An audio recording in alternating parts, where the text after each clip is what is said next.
KaraokeBooks. Ozma of Oz. Lyman Frank Baum. Audiobook. 20. The Emerald City. Dorothy decided to accept Ozma's invitation to return with her to the land of Oz. There was no greater chance of her getting home from EV than from Oz, and the little girl was anxious to see once more the country where she had encountered such wonderful adventures.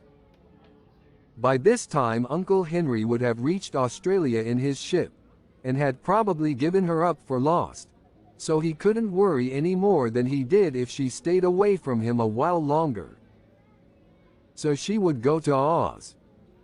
They bade goodbye to the people of EV, and the king promised Ozma that he would ever be grateful to her and render the land of Oz any service that might lie within his power.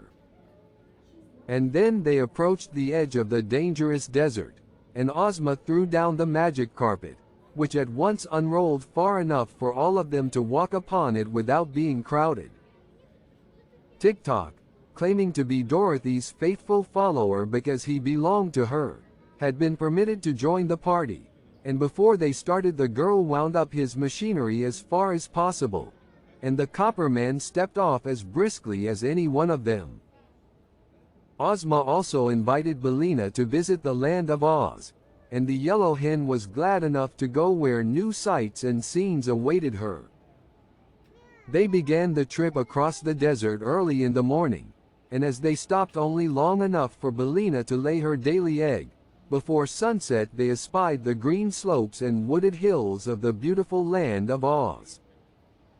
They entered it in the Munchkin territory, and the king of the Munchkins met them at the border and welcomed Ozma with great respect, being very pleased by her safe return.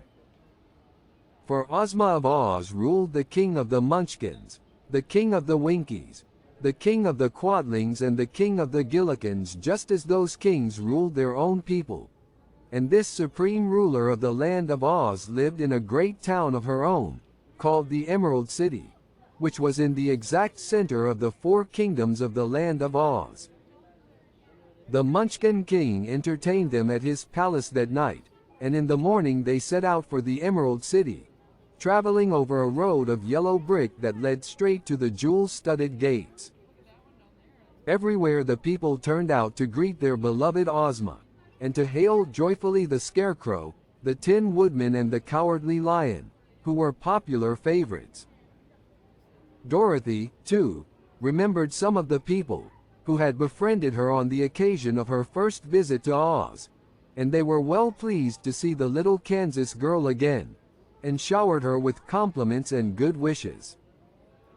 At one place, where they stopped to refresh themselves, Ozma accepted a bowl of milk from the hands of a pretty dairy maid. Then she looked at the girl more closely, and exclaimed, "Why, it's Ginger, isn't it?" "Yes, Your Highness," was the reply, as Ginger dropped a low curtsy. And Dorothy looked wonderingly at this lively-appearing person, who had once assembled an army of women and driven the Scarecrow from the throne of the Emerald City, and even fought a battle with the powerful army of Glinda the Sorceress. "I've married a man who owns 9 cows," said Ginger to Ozma, "and now I am happy and contented and willing to lead a quiet life and mind my own business."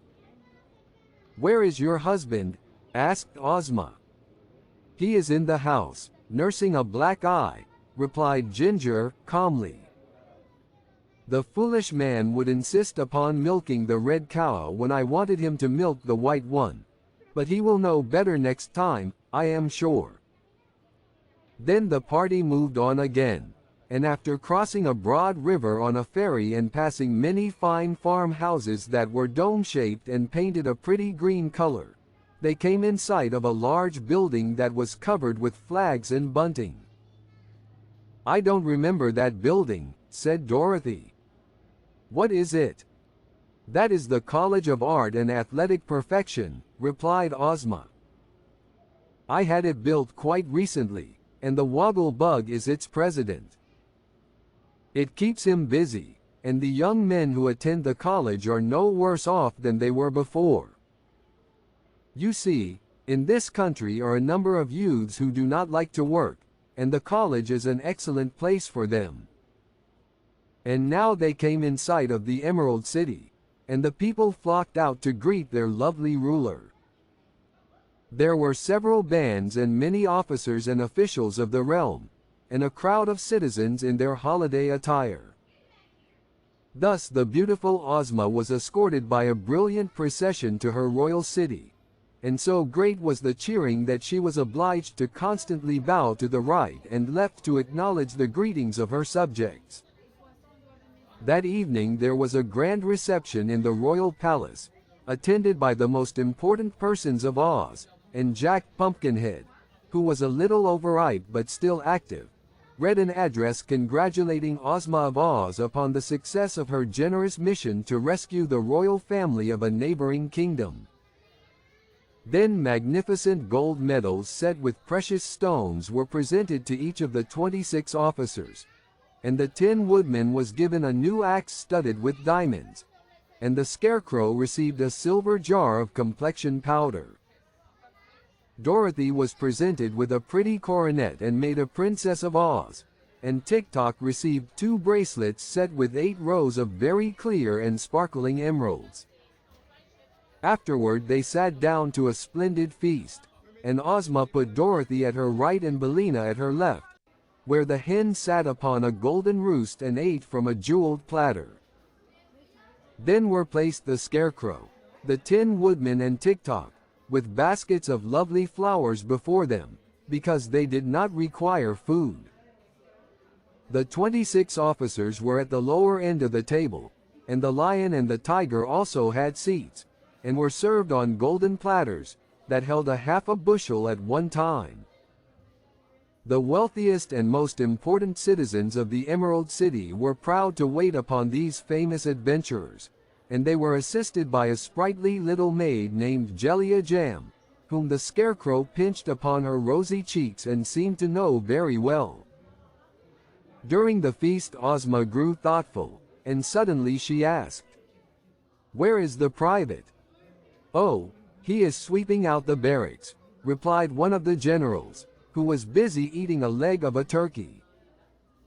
"But I have ordered him a dish of bread and molasses to eat when his work is done." "Let him be sent for," said the girl ruler. While they waited for this command to be obeyed, she inquired, "Have we any other privates in the armies?" "Oh, yes," replied the Tin Woodman. "I believe there are 3 altogether." The private now entered, saluting his officers and the royal Ozma very respectfully. "What is your name, my man?" asked the girl. "Omby Amby," answered the private. "Then, Omby Amby," said she, "I promote you to be Captain General of all the armies of my kingdom, and especially to be commander of my bodyguard at the royal palace." "It is very expensive to hold so many offices," said the private, hesitating. "I have no money with which to buy uniforms." "You shall be supplied from the royal treasury," said Ozma. Then the private was given a seat at the table, where the other officers welcomed him cordially, and the feasting and merriment were resumed. Suddenly Jellia Jam exclaimed, "There is nothing more to eat. The hungry tiger has consumed everything." "But that is not the worst of it," declared the tiger, mournfully. "Somewhere or somehow, I've actually lost my appetite." If you liked what you heard, please subscribe to the channel.